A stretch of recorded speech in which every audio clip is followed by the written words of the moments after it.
Bago ang pasukan sa susunod na linggo, nagpaalala ang isang grupo na sa mga bumibili ng school supplies na mag-ingat sa mga produktong may mataas na antas ng nakalalasong tingga o lead. Nakatutok si Nico Wahe. Grade 11 na sa pasukan si Patricia at ngayon nila target makumpleto ang kanyang gamit pang eskwela. Kasama ang kanyang ina, bumili na siya ng notebook, ballpen, mga papel at iba pang school supplies na tingin nila ay dekalidad at magandang klase. Para mas tumagal po yung school supplies sa'yo.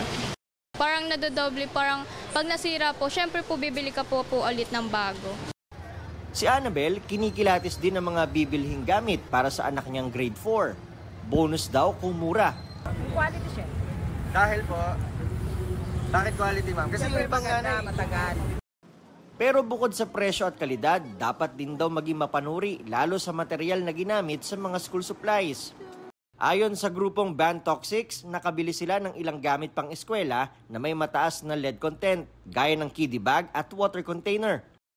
Alarming po itong na-detect natin na presence ng lead na umaabot po ito ng halos 18,900 parts per million. Sa bansa natin ay regulated po yung paggamit ng ganitong klaseng chemical. Dapat po wala, zero, prohibited po yung paggamit. Ayon sa DTI, mahigpit daw nilang binabantayan ang kalidad ng binibentang school supplies. There's FDA, it passes through the FDA, yes, oo, yung mga monitored by the FDA then, and then also monitored and enforced by the DTI. So we don't really have much problem sa ganon, no? As long as they follow the guidelines set by the DTI. Ngayong araw, nag-ikot sa Baclaran at nag-inspeksyon ng DTI sa mga tindahan ng school supplies para tignan kung nasusunod ang presyong itinalaga nila.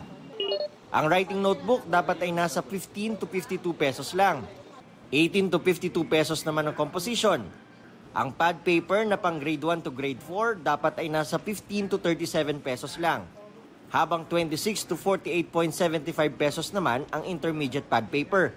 Ang crayons, 12 pesos to 114 pesos depende sa dami. Sa ngayon, wala raw sumusobra sa presyo na yan maging sa ilang bookstore. The prices here are pasok sa price guide set by the DTI.